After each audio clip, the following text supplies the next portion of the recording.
వచ్చినామా కొట్లాండికి వచ్చినట్టున్నది ఇప్పుడు. హల్లెలూయా. దేవుని యొక్క ఆత్మ ఎక్కడ ఉంటుందో అక్కడ స్వాతంత్రం ఉంటుంది. ఆయన సన్నిధిలోనికి శరీరదారులుగా దేవాలయంలోనికి నడిపించబడ్డం. ఇక్కడ శరీర రీతిగా ఆయనను ఆరాధన చేస్తే ఆయనను తృప్తిపరచలేము, ఆయనను మహింపరచలేము. ఆత్మరూపి ఆత్మస్వరూపులుగా మనం మార్చివేయబడితేనే ఆత్మతో సత్యముతో దేవుని మనం ఆరాధన చేయగలుగుతాం. ఈ పెంతెకోస్తు యొక్క అనుభవం, మేడగది యొక్క అనుభవం, యేసుక్రీస్తు ప్రభును వెంబడించుచున్నటువంటి శిష్యుల యొక్క జీవితాల్లో యేసుక్రీస్తు ప్రభు శ్రమకు అప్పగించబడినప్పుడు యేసు ఎవరో అని ఎరగనని అబద్ధమాడి యేసుక్రీస్తు ప్రభుకు దూరంగా పారిపోయినటువంటి వారు, యేసుక్రీస్తు ప్రభువులో తిరిగి వారు నూతనంగా జన్మించారు, లేకపోతే నూతనంగా కట్టబడ్డారు. దేవుని యొక్క సన్నిధికి నడిపించబడినటువంటి మనకు జీవితాల్లో స్వార్థం చాలా పనిచేస్తుంది, మన మనస్సు చాలా పనిచేస్తుంది. మన మనస్సు చాలా సందర్భాల్లో అంటాం, నా మనస్సు నా మాట. ఈరోజు ఎంతమంది మనస్సు ఎవరి మాట వింటలేదు చెప్పండి ఒకసారి. అన్న నీ మనస్సు నీ మాట వింటదా? ఇప్పుడే సెట్ చేసినావు, దాన్ని తిప్పినావు కొంచెం అటు. అంటే మాక్సిమం చెప్పే ఆలోచన ఏమొస్తుంది? ఎందుకు ఈరోజు నా మనసు, నీ మనస్సు నీ మాట వినని ప్రతి సమయాన నువ్వు దేవుని యొక్క స్వరాన్ని వినటానికి నిన్ను సిద్ధం చేసుకొని ఎక్కడున్నావో అదే స్థలంలో నువ్వు మోకరించవలసిందే. నీకోసం ఆయన ప్రాణాన్ని పెట్టాడు, నీకోసం ఆయన దెబ్బలు తిన్నాడు, నీకోసం తృణీకరించబడ్డాడు, నీకోసం వెలివేయబడ్డాడు, నీకోసం అవమానించబడ్డాడు.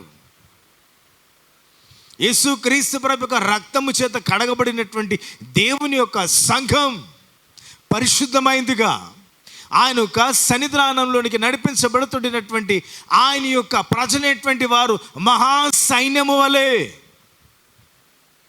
మీరు ఈ అడవి ప్రాంతంలో నడిచి వెళుతూ ఉంటే, ఈ అరణ్య ప్రాంతంలో మీరు ఒక్కొక్కరుగా కదులుతూ ఉంటే వృక్షాలు కదిలినట్లుగా దేవుని యొక్క నడిచేటటువంటి మందసాలు కదిలినట్లుగా ఆయన యొక్క మందసాన్ని మోయటానికి ఈ పెంతెకోస్తు పండుగ దినాన పరిపూర్ణమైనటువంటి భక్తిని సంపాదన చేసుకోవటానికి పరిశుద్ధాత్మ అగ్ని ఎప్పుడైతే వారి తలల మీద వచ్చి వాలిందో వారిలో ఉండేటటువంటి మస్టు మొత్తం కాలిపోయింది, వారిలో ఉండేటటువంటి స్వార్థం అంతా కాలిపోయింది. పరిశుద్ధాత్మ శక్తి చేత ఎవరు నింపబడతారో, పరిశుద్ధాత్మ శక్తితో ఎవరు దీవించబడతారో, పరిశుద్ధాత్మునిలో ఎవరైతే ఆనందించగలుగుతారో వారి యొక్క జీవితాల్లో ఏముండకూడదు అంటే స్వార్థము పని చేయవద్దు. వారి జీవితాల్లో నేను అనేటటువంటి మనస్సు అసలు పని చేయదు. ఎందుకు అంటే పౌలు అంటాడు, నీ దేహము దేవాలయం అంటాడు. దేవుని యొక్క ఆత్మ నీలో నివసించుచున్నదని మీరు ఎరగరా? మనలో ఎవరున్నారు? మీరెవరు చెప్తలేరు, చాలామంది ఉన్నట్టున్నారు. ఎవరున్నారు? ఏమంటావా? ఎవరున్నారన్నా? అరే నువ్వు చాలా సీరియస్గా ఉన్నావు, ఇలా మొత్తం ప్లాన్ చేసి వచ్చినట్టు నువ్వు. ఎవరున్నారు మన లోపల? దేవుడు ఉన్నాడు. దేవుడు ఉంటే నీ దేహం ఎలాగ ఉండాలంట?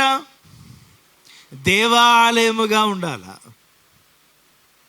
దీంట్లో పాపం ఉండొద్దు, దీంట్లో ఈర్ష్య ఉండొద్దు, అసూయ ఉండొద్దు, ఓరనేటువంటి తనము ఉండకూడదు. అందరినీ ఒకే మనస్సుతో ప్రేమించగలిగినటువంటి ప్రేమతత్వం యేసుక్రీస్తు ప్రభు ఆయన నేర్పించాడు, ఆయన జీవించాడు, ఆయన పంచాడు. అదే రీతిన ఈ విశ్వాస యాత్రలో కొనసాగుతుండినటువంటి మన ఆధ్యాత్మికమైనటువంటి జీవితం ఎవరిని మెప్పించాలి అంటే ప్రభువును మాత్రమే మెప్పించాలి.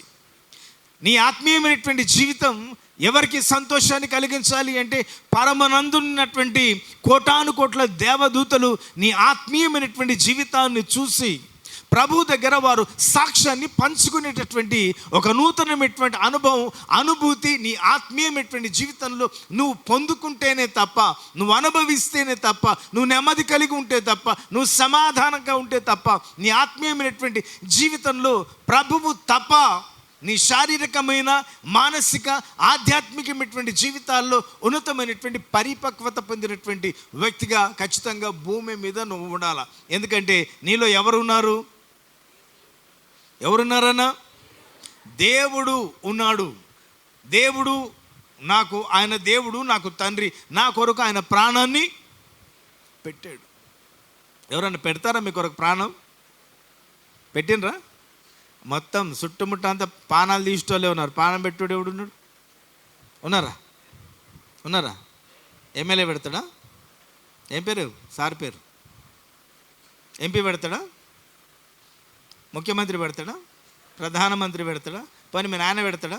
మీ అమ్మ పెడతాదా? మీ అక్క పెడతాదా?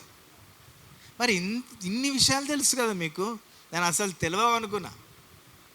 ఇన్ని విషయాలు తెలిసినప్పుడు, ఇంత అవగాహన మీరు కలిగి ఉండినప్పుడు, దేవుణ్ణి మనస్ఫూర్తిగా, హృదయపూర్వకంగా ఆయన యొక్క సన్నిధిలో ఆరాధించడానికి వచ్చాం. ఈ ఆరాధన, ఈ వాక్యము ఆయన సన్నిధిలోనికి నడిపించబడినటువంటి మరలా ఆదివారం వచ్చేంత వరకు మనం ఎవరిని పోలినటువంటి వారంగా ఉండాలంటే దేవుని పోలినటువంటి వారంగా మన జీవితాలు మనం కలిగి ఉండాలి. ఎప్పుడైతే పెంతెకోస్తు అనుభవాన్ని యేసుక్రీస్తు ప్రభు శిష్యులు సంపాదన చేసుకున్నారో, అంతవరకు ప్రాణభీతి కలిగినటువంటి వారు, అంతవరకు స్వార్థము కలిగినటువంటి వారు, అంతవరకు మరణం అంటే భయం కలిగినటువంటి వారు, ఈ అనుభవం ఎప్పుడైతే వారి యొక్క జీవితాల్లో మేడగది అనుభవాన్ని వారు సంపాదన చేసుకున్నారో, మరణాన్ని సైతము అత్తుకోగలిగినటువంటి, మరణాన్ని సైతము ప్రేమించగలిగినటువంటి, మరణాన్ని సైతము కౌగిలించుకోగలిగినటువంటి స్థితిలోనికి వారు నడిపించబడ్డారు. అది ఆత్మ నింపుదల, అది ఆత్మకార్యం. అర్థమవుతుందా? ఒక్కసారి దేవుడు నిన్ను దర్శిస్తే, ఒక్కసారి దేవుడు నిన్ను అభిషేకిస్తే, ఒక్కసారి దేవుడు నిన్ను తాకితే, నీ జీవితకాలమెల్లా ప్రభు కోసం బ్రతికేటటువంటి వ్యక్తిగా నువ్వు ఉండాలి. హల్లెలూయా. ఈ పెంతెకోస్తు అనుభవం మన విశ్వాస జీవితంలో, ప్రభు నా కోసం ప్రాణం పెట్టాడు, ఆయన సన్నిధిని, ఆయన ఆత్మను, ఆయన వాక్కును, ఆయన శక్తిని, ఆయన మహిమను, ప్రపంచంలో సంఘానికి కూడినటువంటి విలువ, ఆయన మహిమంతా ఎక్కడ కురుమరించాడు అంటే దేవుని యొక్క సంఘము మీద కురుమరించాడు. శక్తివంతమైంది, ప్రభావవంతమైంది భూలోకంలో ఏదైనా ఉంది అంటే దేవుని సంఘం మాత్రమే. సంఘం అంటే ఎవరు మీరు మాట్లాడాలబ్బా.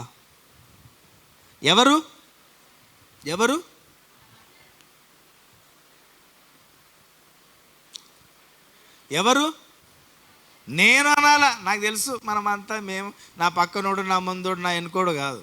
ఎవరు? ఈ కలుపుకొని పోతాం గీడనే, గుడి దాడితే ఉంటుంది అసలు మన కథ. ఇక్కడ కూర్చున్నప్పుడే ఎక్కడ లేని భక్తి వస్తుంది, ఎక్కడ లేని నమ్మకం వస్తుంది, ఎక్కడ లేని విశ్వాసం వస్తుంది, ఎక్కడ లేని కన్నీరు వస్తుంది, ఎక్కడ లేని పశ్చాత్తాపం వస్తుంది. పూటకొస్తుందా పశ్చాత్తాపం? ఒక్కసారి పశ్చాత్తాపం జీవితంలో కలిగితే ఆ పశ్చాత్తాపం మన తుది శ్వాస విడిచేంత వరకు ఉండాలి. దాన్ని పశ్చాత్తాపం అంటారు. హల్లెలూయా. అమ్మ ఇది ఒక్కటి చెప్తారు గట్టిగా, హల్లెలూయా. నువ్వు చేయెత్తుతలేవు. హల్లెలూయా.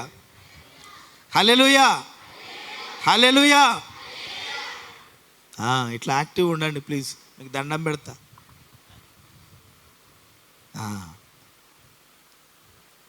దేవుని సన్నిధి ఇంత ఒక అద్భుతమైనటువంటి మందిరం. నేను ఫస్ట్ టైం వస్తున్నా గుడి కట్టిన తర్వాత. గుడి కట్టినప్పుడు చాలాసార్లు వచ్చిన. ఎంత అద్భుతమైనటువంటి మందిరాన్ని దేవుడు మీ కొరకు నిర్మాణం చేసి ఇచ్చాడో చూడండి. ఉచితంగా, దానంగా, బహుమానంగా మీరు ఆత్మపూర్ణులై ఆత్మవశులై ఆయనను ఆరాధన చేయాల, ఆయనను ఘనపరచాల. దేవ, ఇంత పెద్ద మందిరం ఇచ్చావు, ఇంత విశాలమైనటువంటి స్థలాన్ని మాకు ఇచ్చావు. బా, నీ ఇంట్లోకి వస్తే మాకేం కలుగుతుందంట? నీ సన్నిధానములో ఏముందంట? నీ సన్నిధానములో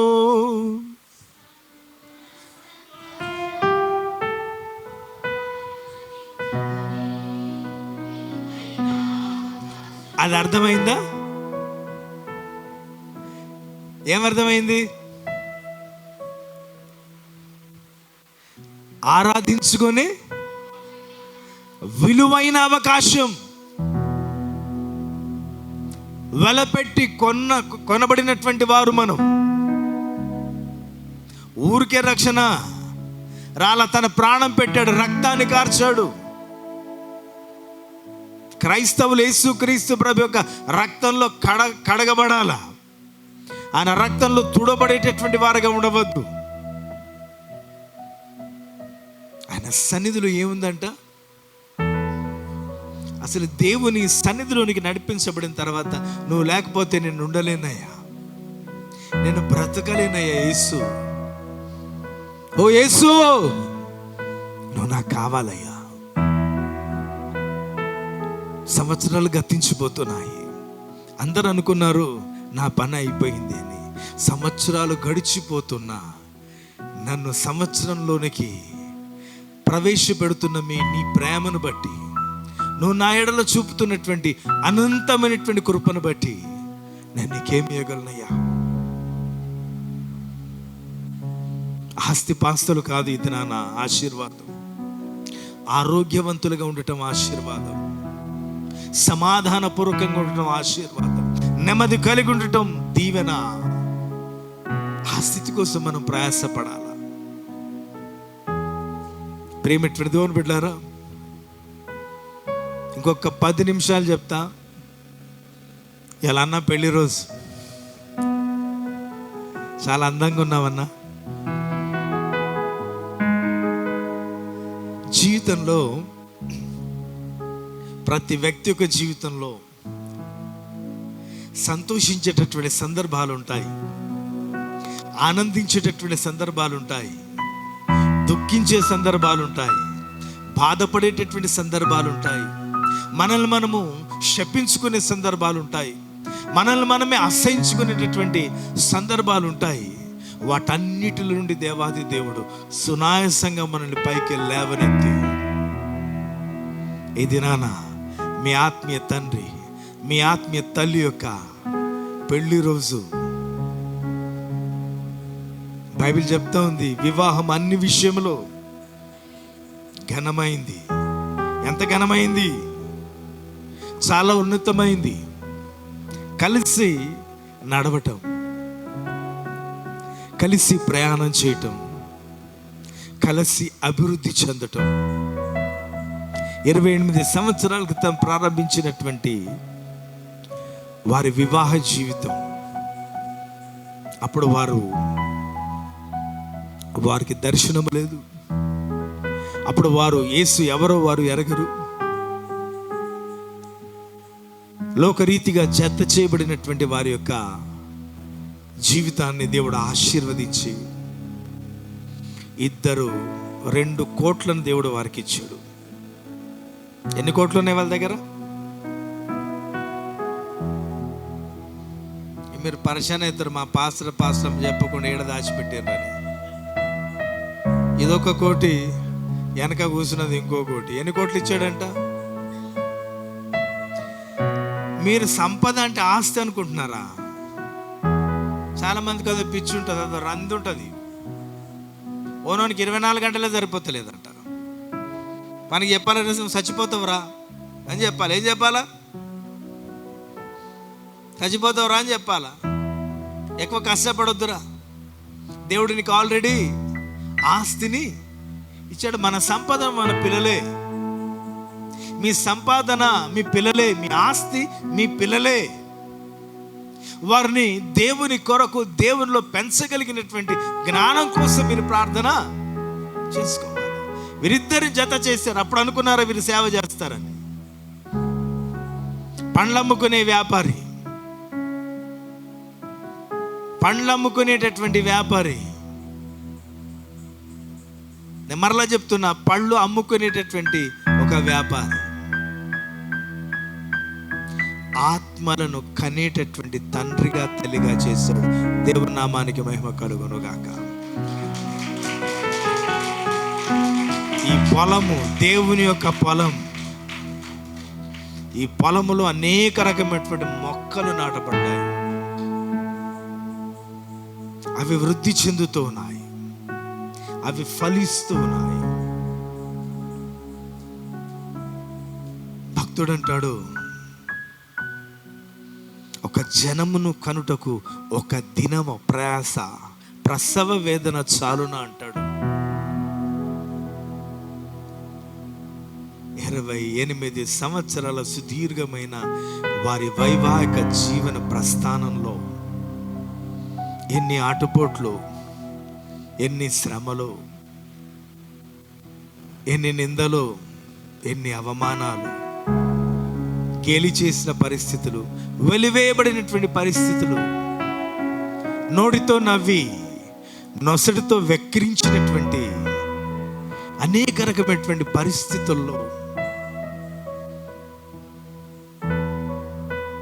భార్యాభర్త 2 పిల్లల్ని తీసుకొని ఈ అరణ్యంలోనికి, అడవిలోనికి నడిపించబడి పాముల మధ్య, విష సర్పాల మధ్య, తేళ్ల మధ్య దేవుడు చూపించినటువంటి స్థలంలోనికి వచ్చి పాముల మీద పడతాయో కరుస్తాయో తెలియదు. సేవకుని, సేవకురాలి యొక్క కష్టాన్ని నేను మీ ముందు ఉంచుతూ ఉన్నా. ఇది నానంతా రెడీమేడ్ అయిపోయింది. మాలాంటి వాళ్ళం వస్తాము, గంట సేపు మాట్లాడతాము, వాళ్ళు పెట్టింది తింటాం, బాగుందని చెప్తాం, చర్చ్ బాగుందని చెప్తాం, వెళ్ళిపోతాం. దైవ సేవకుల యొక్క కన్నీరు, వారు కార్చినటువంటి కన్నీరు, ఎక్కడెక్కడ వరకు కన్నీళ్ళు పడ్డాయి ప్రాంతం అంతా. ఎక్కడెక్కడ వెక్కి వెక్కి ఏడ్చినటువంటి సందర్భాలు ఉన్నాయి. గుండె పగిలిపోయి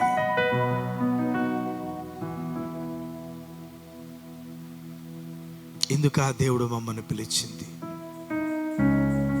నీ దేవుడు ఏడి అని ప్రశ్నించిన ప్రతిసారి నా దేవుడు మాతోనే ఉన్నాడు, నా దేవుడు ఇక్కడున్నాడు, నా దేవుడు నా మదిలో ఉన్నాడు, నా మనస్సులో ఉన్నాడు. దేవుని గురుగా పెట్టుకొని చేసే ప్రయాణం ఖచ్చితమైనటువంటి ఫలాలను, పంటను కోస్తుంది అంటానికి ఒక గొప్ప ఉదాహరణ పాస్టర్ క్రిస్టఫర్ గారు, కళమ్మ గారని నేను మీకు జ్ఞాపకం చేస్తూ ఉన్నా. ప్రభునందు ప్రియమైనటువంటి దేవుని బిడ్డలారా, వివాహంలో ప్రధానమైంది ఏంటి వింటున్నారా? అందరికి పెళ్ళి ఎంతమందికి అయింది? పెళ్ళి అయిన వాళ్ళు మళ్ళీ చేసుకుంటాం అంటారు కాదు, పెళ్ళి అయిన వాళ్ళు చేతులు ఎత్తాడు. ఎంతమందికి అయింది? చాలా మంది కానట్టుంది. అయిందమ్మా పెళ్ళి అయిన వాళ్ళు. నాకైందమ్మా, నేను ఎత్తుతున్నా. నీకు కాలేదురా, నీకు చాలా టైం ఉంది, వీడెత్తుతున్నాడు. వానికి అసలు సంగతి తెలుస్తలేదు, పెళ్ళి అయితే ఎట్టుంటుందో. కొడుకా నీకు తెలుస్తలేదు, అంతా ఓపలేరా నాయన.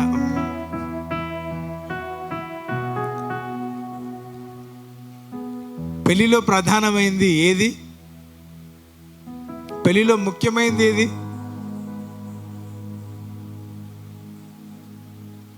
ప్రమాణం. ఈ బైబిల్ మార్చుకోవటం, ఉంగరాలు మార్చుకోవటం, మంగళసూత్రాలు కట్టుకునేది కాదు. ఒకసారి నేను మీకు జ్ఞాపకం చేశా. నా ఫ్రెండ్, ఆయన లాయర్ ప్లస్ పాస్టర్, బాగా సతాయిస్తుంది భార్య. ఒకరోజు అంటున్నాడు, అన్న దీన్ని విడిచిపెట్టాలని ఉంది నాకు. దేన్ని విడిచిపెట్టాలంట? మీకుందా? SMS చేయండి 9007955561 నా ఫోన్ నంబర్. కానీ పెళ్లి రోజు చేసిన ప్రమాణాలు గుర్తుకొచ్చి నేను ఆగిపోతున్నా. దేవునామానికి మహిమ కలుగును గాక. ఏం గుర్తుకొస్తున్నాయంట? ఒక బాబు, ఆయనకు వాని పేరు డేవిడ్, పాస్టర్ పేరు కిరణ్, హైకోర్టు అడ్వకేట్, పాస్టర్.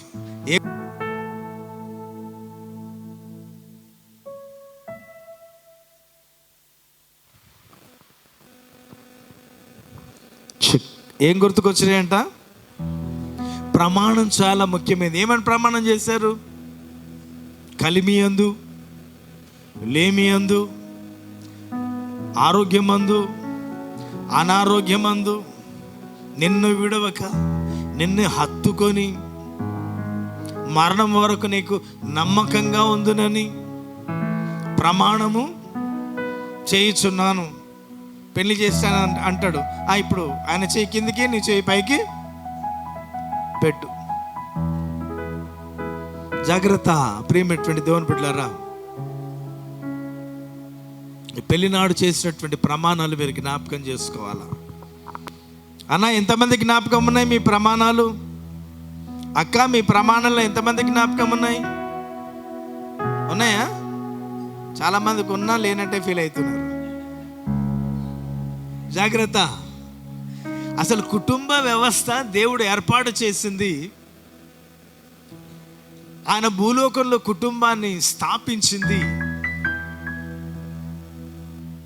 దేవుని యొక్క ప్రేమ, దేవుడు భూలోకంలో దేవుడు ఉండేటటువంటి కుటుంబం, దేవుడు ఉండేటటువంటి ఇల్లు ఒక చిన్ని పరలోక గృహమై ఉండాలని దేవుడు కోరుకొని ఈ పెళ్లిని, సంసారమైనటువంటి జీవితాన్ని ఆయన ఎన్నిక చేసి ఏర్పాటు చేసుకున్నాడు.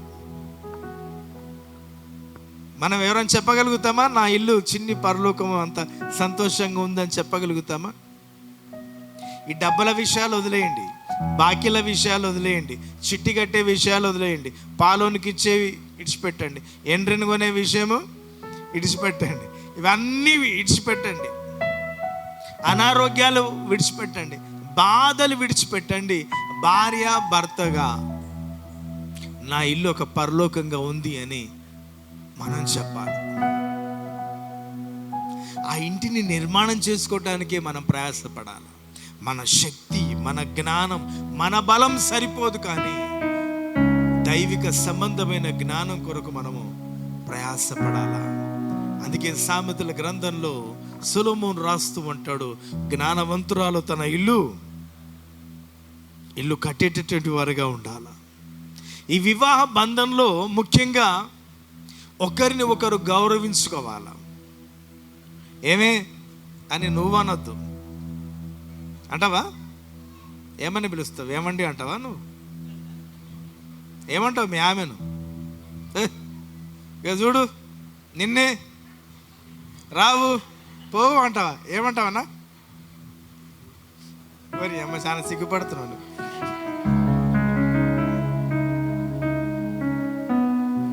ఇగో మీ నాన్నని విలువరా అంటారా? పలకరింపు, అసలు మీ పలకరింపుతోనే భర్త పులకరించిపోవాలా.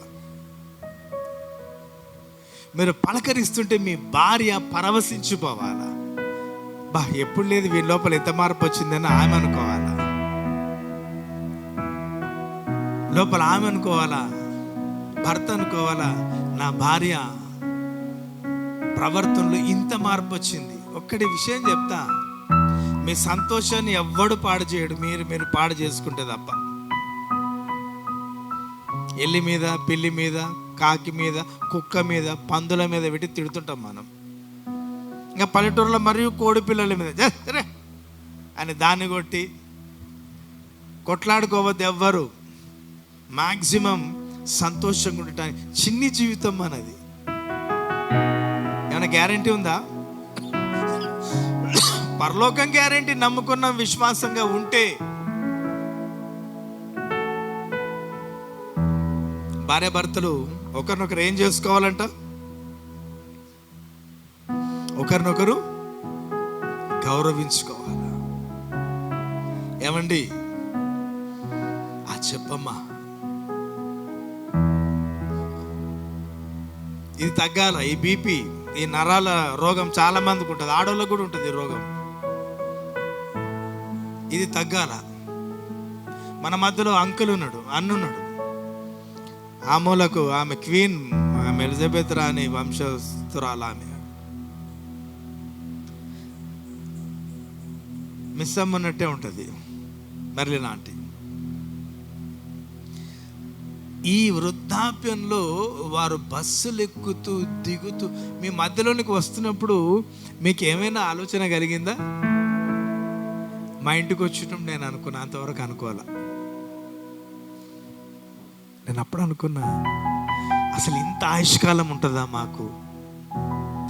నేను నా భార్యతో కలిసి ఇంత అన్యూనంగా ఉండగలుగుతానా?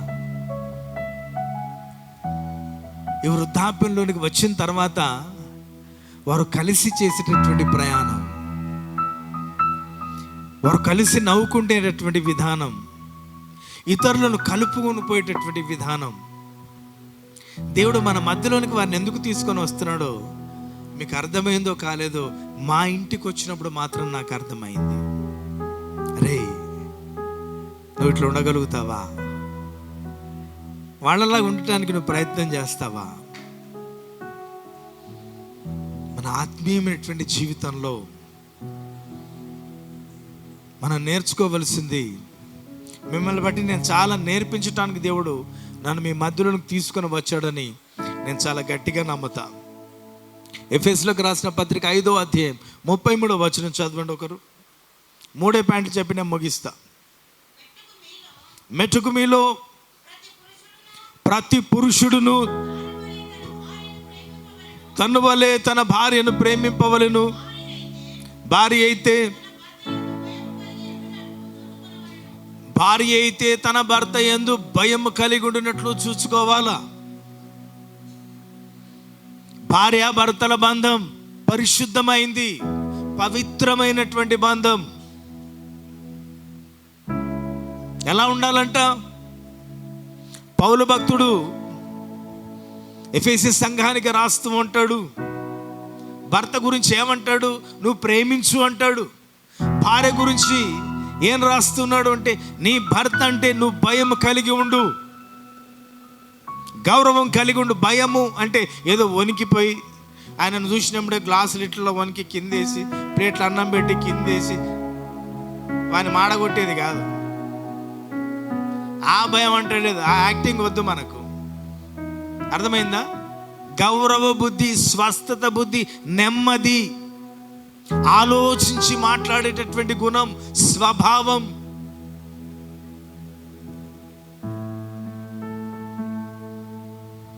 ఇంటిని చూసి చెప్పొచ్చు అంట, ఇల్లాలు ఎట్లుంటుందో. వస్తా సాయంకాలం మీ ఇంట్లోకి, నేను వచ్చి చెప్తా మీ సంగతి ఏందో అని అనుకుంటున్నారా? నేనేం రాను.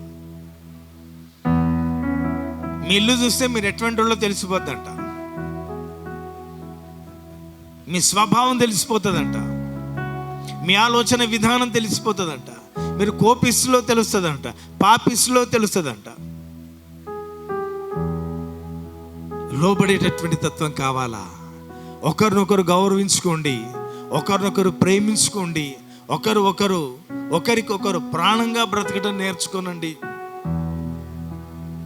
ఒకరి గురించి ఒకరు కంప్లైంట్ ఇచ్చేటటువంటి విధానం అస్సలు ఉండొద్దు. సంసారం గుట్టుగా చేయాల. రోగం వస్తే రట్టు చేయాల. రోగం ఉంటే 10 మందికి చెప్పాలా, బాగలేకపోతే 10 మందికి చెప్పాలా. 10 మంది 10 సలహాలు ఇచ్చి మంచి వైద్యాన్ని నీకు అందింపజేస్తారు. నాకు తెలిసిన ఒక కుటుంబం ముందు పాస్టర్ ఉన్నారు. 25 సంవత్సరాల వాళ్ళ పెళ్లి రోజు వాళ్ళు ఇచ్చినటువంటి సాక్ష్యం ఏంటి అంటే, భర్త ఏం తెచ్చి పెడుతున్నాడో భార్యకు, భార్య ఏం వండుతుందో భర్తకు తప్ప, భార్య పుట్టింటోళ్ళ కానీ భర్త పుట్టింటోళ్ళ కానీ ఏ రోజు కూడా మేము ఇంతవరకు చెప్పలేదయ్యా. ఏ సాక్ష్యం? ఇటు వాళ్ళ అమ్మ నిలబడ్డది, అటు వాళ్ళ అమ్మ నిలబడ్డది. అవునయ్యా, మేము ఏ రోజు కూడా ఎరగము. మా కూతురు మా అల్లుని విషయంలో ఒక్క కంప్లైంట్ మా అమ్మ ఎప్పుడు చేయలేదు. అట్లాంటి కంప్లైంట్లు లేవనా? ఖచ్చితంగా కంప్లైంట్లు ఉంటాయి. వాళ్ళిద్దరి మధ్యలో ఉండిపోవాలి. ఏదున్నా, నా భార్య ఉందనుకో, నా మీద కష్టం అన్నదనుకో, నేనేం తీసుకోవాలా? ఇమ్మీడియట్గా చెప్పు. ఏం తీసుకోవాలా? చెప్పా. ఏం తీసుకోవాలి? అక్కడి నుండి ఒక 5 నిమిషాలు అట్లా బయటికి వెళ్ళి ఆమె కోపం సలారేంత వరకు. నా భార్య కోపం వచ్చిందనుకో, నేను వెళ్ళాలా. నాకు కోపం వచ్చిందనుకో, నా భార్య ఒక 10 నిమిషాలు మౌనం వహించి తర్వాత, ఎప్పుడు లేనిది ఈరోజు అంత కోపంగా ఉన్నావు, ఏమైంది అని అడగాల. నువ్వంటే ఏమనుకున్నావు, నేనంటే ఏమనుకున్నావు, చాలు.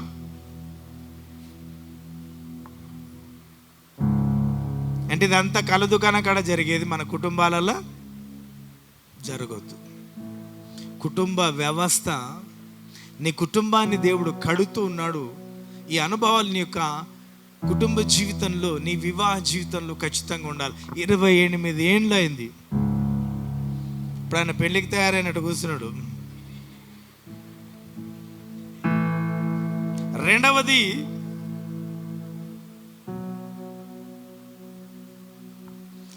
సంబంధం యొక్క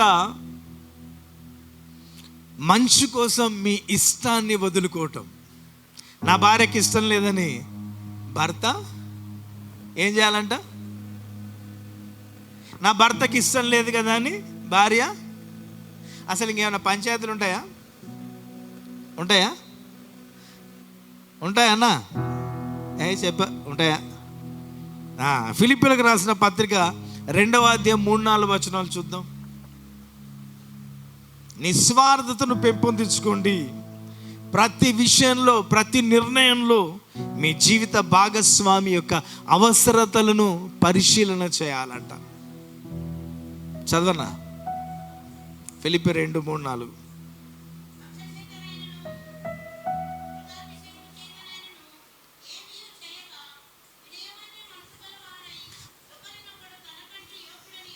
ఒకరినొకడు తనకంటే యోగ్యుడని ఎంచుకోవాలా. భార్య కంటే భర్త యోగ్యుడని ఎంచుకోవాలా. నా భార్య యోగ్యురాలు అని ఎంచుకోవాలా.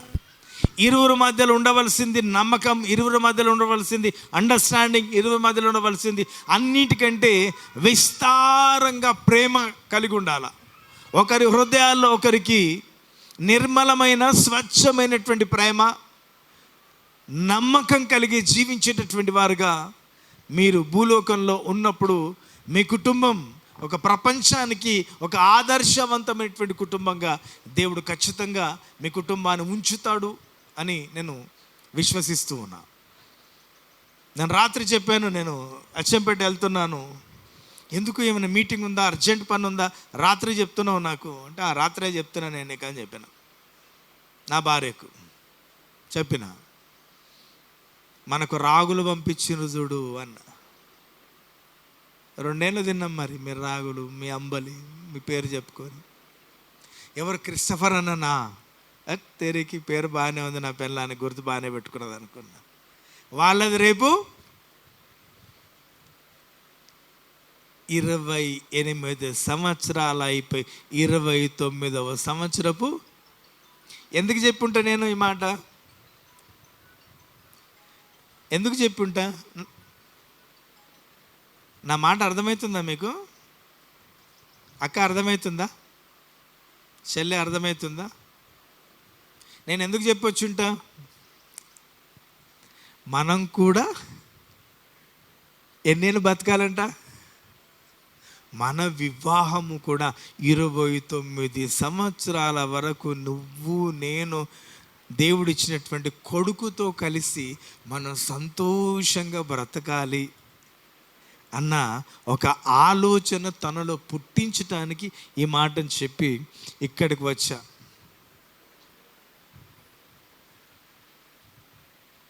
అర్థమవుతుందా? బంధాలు నిలుపుకోవటం చాలా కష్టం. బంధాలు ఉంటేనే బాధ్యతలు ఉంటాయి. బాధ్యతల నుండి ఎప్పుడూ పురుషుడు పక్కకు వెళ్ళేటటువంటి వాడుగా ఉండొద్దు. మగవాడి జీవితం ఎట్లుంటుంది అంటే, ఇటు భార్యను సంతృప్తి పరచాలా, ఇటు భార్యకు చెప్పుకునే విధానంగా భార్యకు చెప్పుకోవాలా, తల్లిదండ్రులను కన్విన్స్ చేసుకునేటటువంటి విధానంలో తల్లిదండ్రులకు కొన్ని సందర్భాల్లో తల్లిదండ్రులను కన్విన్స్ చేయలేకపోవచ్చు, కొన్ని సందర్భాల్లో భార్యను కన్విన్స్ చేసుకోలేకపోవచ్చు. అరిటాకు లాంటి జీవితం ఏమందంటే మనదే అన్న, మనదే. కన్విన్స్ చేసేటటువంటి విషయాల్లో కొన్నిసార్లు మనం కాంప్రమైజ్ అవుతూ ఉంటాం. కాంప్రమైజ్ అవ్వద్దు. కన్విన్స్ చేయటానికి మనం ఖచ్చితంగా మనం ప్రయత్నము చేయాల. 2 బిడ్డలు సంపాదించుకున్నారన్నా మీరు, నేను మరలా చెప్తున్నా, కోడల్ని సంపాదించుకున్నారన్నా, మనవరాళ్ళని సంపాదించుకున్నారన్నా, 29వ మీ వెడ్డింగ్ యానివర్సరీ ఈరోజు నీ మనవరాలు మీ మధ్యలో తిరిగే ఒక భాగ్యాన్ని దేవుడు ఇచ్చాడన్నా, ఒక సంతోషాన్ని ఇచ్చాడన్నా, ఒక ప్రశాంతమైనటువంటి వాతావరణంలో దేవుని సన్నిధిలో ఆయనకు కృతజ్ఞత చెల్లించటానికి 28 సంవత్సరాలు నన్ను, నా భార్యను, నా 2 కుమారులను సంరక్షించావు, రక్షించావు, బలపరిచావు. ఈ దినాన్ని చూస్తానో లేదో, ఈ దినాన్ని చూడటానికి నాకు నువ్వు ఆయుష్ను, ఆరోగ్యాన్ని ఇచ్చినందుకు నా హృదయపూర్వకమైనటువంటి స్తోత్రాలు నేను నీకు చెల్లిస్తున్నాను అని దేవుని యొక్క సన్నిధిలో కృతజ్ఞత చెల్లించటానికి దేవుడు ఈ అవకాశాన్ని ఇచ్చాడు. 3వది త్యాగపూరితమైన సేవ. హలో, ఒకరి కోసం ఒకరు త్యాగం చేయాలి. మరి అదే కుటుంబం, అదే కుటుంబ వ్యవస్థ, అదే సంసారం, అదే భార్య భర్తల బంధం. త్యాగం లేకపోతే నీ యొక్క వివాహ జీవితానికి విలువ లేదు. త్యాగము లేకపోతే నీ దేవుడు ఏర్పాటు చేసినటువంటి వివాహ వ్యవస్థలో నీవు ఒక మచ్చగా మిగిలిపోయేటటువంటి ప్రమాదం నీ జీవితంలో ఉంది అన్న విషయాన్ని నువ్వు జ్ఞాపకం చేసుకోవాలి. ఏమండి, ఒకరి ఎడల ఒకరు ప్రేమ కలిగి ఉండటానికే. వేరేదేమన్నా అవసరమా? బంగారం కావాలా, బట్టలు కావాలా, ఇవన్నీ వస్తాయి. ఏ పెద్ద కష్టపడాల్సిన అవసరం ఇక్కడ ఉన్నాయి, ఇక్కడ లేవా? అందరికీ ఉన్నాయి. వాటితో ఏం సుఖము లేకుండా, సంతోషం లేకుండా బంగారు పల్లెల్లో భోజనం చేస్తే ఏమైనా లాభమా? ఏమక్క, ఏం చెప్పరు? ఏమన్నా లాభమా? అరే మీరేం చెప్పరక్క, లాభమా అక్క? అరే మీరు ఎవరు చెప్తే ఇట్లా అంటున్నారు ఎందుకు? లాభమా కాదా? లాభం లేదు. హల్లెలూయా. ఎల్లవా అన్నట్టున్నది. ఏం లేదంట లాభము. అది తెలుసుకోండి అక్క, మీకు దండం పెడతా. పిడిచి మమ్మల్ని చంపకండి అక్క, అర్థం చేసుకోండి అక్క, మీరు అర్థం చేసుకోండి అక్క. అంబానీ అయినా అన్నమే తింటాడక్క, రొట్టెలు తింటాడేమక్క, మంచి పండ్లు తింటాడేమక్క. మీకు దండం పెడతాక, మీరు చాలా రోజులు బ్రతకాలక్క, మీ భర్తతో కలిసి బ్రతకాలక్క అన్నా. వారు బలహీనలని వారిని కొట్టొద్దన్న, వారి మీద చెయ్యి ఎప్పుడు చేసుకోవద్దన్న. భార్యను ఎవరు కొడతాడంటే శాతగానోడే కొడతాడు. భార్య మీద చెయ్యి ఎవడెత్తుతాడంటే చేతగానోడే చేస్తాడు. మనం చాతగానోళ్ళమా అన్న అన్నా అన్నా చెప్పన్నా? చాతైనోళ్ళమే కదన్నా. బుద్ధితో, నోటితో, ప్రేమతో, జ్ఞానంతో యేసుక్రీస్తు ప్రభువు ఏ రీతిన సంఘం కొరకు ప్రయాసపడ్డాడో, శ్రమపరచబడ్డాడో, ఒక భర్తగా ఇవన్నీ నీ యొక్క జీవితంలో ఖచ్చితంగా నువ్వు అనుభవించవలసిందే. దాని కొరకు నిన్ను సిద్ధం చేసుకో. 4వది, చివరి మాట నేను చెప్పి ముగిస్తూ ఉన్నా. పరస్పరమైన నమ్మకం కావాలా? ఏం కావాలా? భార్య మీద భర్తకి ఏముండాలా? అనుమానం ఉండాలా. భర్త మీద భార్యకు భర్త మీద ఏముండాలా? అనుమానము ఉండాలన్నా. నమ్మకమే పెట్టుబడి. కళ్యాణ్ జ్యువెలర్స్, ముత్తూట్ ఫైనాన్స్, బాగానే చూస్తున్నారు టీవీ. అర్థమవుతుంది మీరు టీవీ చూస్తున్నారా లేదా అన్నదానికి ఒకటి వేసిన దొరికిపోయినారు దొంగలు. ఇద్దరి మధ్యలో ఏముండాలంట? నమ్మకం ఉండాలా. మీరు మీ భర్తలు నమ్ముతున్నారా? దొంగతల లోపకండి. నమ్ముతున్నారా? నమ్మకపోతే ఏం చేస్తాం అని అనొద్దు. నాకు కర్మ కొద్ది ఇట్లయింది, ఏం చేస్తాం? సత్యంత వరకు ఇట్లనే ఉంటాం, ఏం చేస్తాం అని మీరు ఇట్లా అవసరంలా. మీరు ఇట్లా ఇట్లా ఇట్లా ఇట్లా నరాలు వైలి సత్యంత వరకు తెచ్చుకోకండి. నమ్ముతున్నారా? అరే నవ్వండి అక్క, మీకు దండం పెడతా. నవ్వండి, నమ్మండి అన్న. మీరు నమ్ముతున్నారా అన్న? కొందరు అనవసరంగా బైబిల్ చదువుతారు. నేను వాక్యమే చెప్పలే, రెఫరెన్సే చెప్పలే. నమ్ముతున్నారా? మీరిద్దరే బాగా ఊపుతున్నారు అబ్బా. ఆ జాతరలో కట్టె బొమ్మలు ఉంటాయి చూడు, వాటికి వీళ్ళిద్దరే స్టార్ట్ అయినప్పటి నుంచి ఆ కట్టె బొమ్మలు ఇట్లా అన్నట్టుదా. ఇంకా ఎన్నికోళ్ళు వీడు మమ్మల్ని అడుగుతాడా? మేము వందికి ఏంటికి చూస్తాం, మేము చూడం. కానీ బైబిల్ చదువుతారు వాళ్ళు. జీవితంలో బైబిల్ చదువుకుని ఉంటారు, ఇవాళ చదివినంత బైబిల్. నమ్ముతున్నారా అన్న? అన్న మీ ఇద్దరే చెప్పండి అన్న. మీ ఇద్దరు నమ్మితే సంఘంలో ఉన్న మగోళ్ళం మేమందరం నమ్మినట్టే. నమ్ముతున్నారా? పెళ్ళైందన్నా నీకు? అందుకే బాగా ఇటు చూస్తున్నావు. నమ్మకం. నమ్మండి. దేవుణ్ణి ఎంతగా నమ్ముతున్నారో అంత గుడ్డిగా మీ భార్యను నమ్మండి. దేవుని ఎంతగా నమ్మకంగా నమ్ముతున్నారో అంతగా మీ భర్త మీద మీరు నమ్మకం ఉంచండి. ఒకవేళ ఎప్పుడైనా పొరపాటు చేయాలన్న మనస్సు తనకు కలిగిన మీ యథార్థమైనటువంటి మనస్సు అటువైపు మళ్ళనీయకుండా జాగ్రత్తగా చేస్తుంది.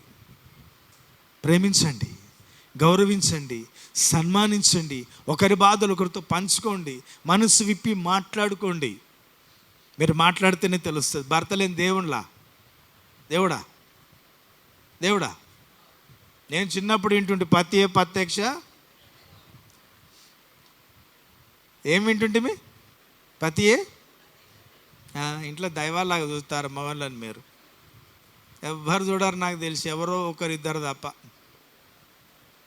అటువంటి వాళ్ళు చేతులు ఎత్తండి అంటే అందరు ఎత్తారు. ఇప్పుడు ఈ బలమైనటువంటి బంధం నేను చెప్తున్నా కదా. మరలా సాగరన్న, మర్రినక్క, క్రిస్టఫర్ అన్న, కలక్క అన్న. నీ పేరేం పేరు ఉండే? స్టీవెన్ అన్న, సంతోష్ అక్క. ఒక్కరోజు తిట్టలేదంట ఆయన. నాకు భలే కోపం వచ్చింది ఆ మాట విన్నప్పుడు. స్టీవెన్ అన్న దగ్గర ఒక్కరోజు తిట్టలేదన్న సంతోషాన్ని. నేను ఏదో తిట్టనా అని చెప్పిన. తిట్టడంట ఆయన. ఒక్కరోజు కూడా అంటే వాళ్ళ మధ్యలో ఉండేటటువంటి ఆ బంధం ప్రేమతత్వం తప్ప రెండవది లేదు. ఆ సార్ పేరు ఏం పేరు ఉండే అనుకున్నా సార్,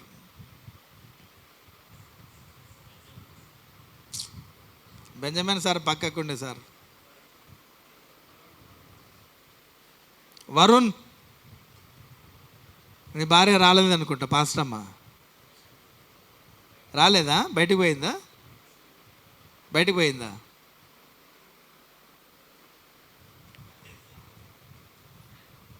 ఎవరి బిడ్డయా? వినబడతలేదు, బాగానే మాట్లాడుతుంది గట్టిగానే. ఎవరి బిడ్డ? మిమ్మల్ని అడుగుతున్నానా, మీ బిడ్డలు ఎంతమంది, కొడుకులేదు?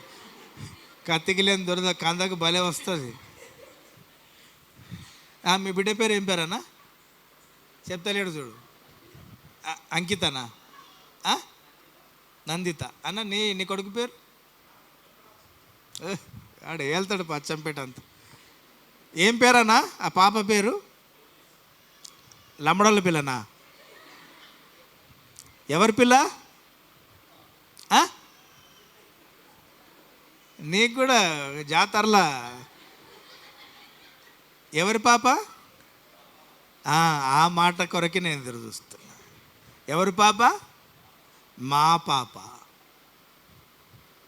నా ఎముక నా మాంసములో ఇది వర నుండి తీయబడ్డది కనుక ఆమె పేరు నాకు తెలియదు. వర్షిణి అనబడును.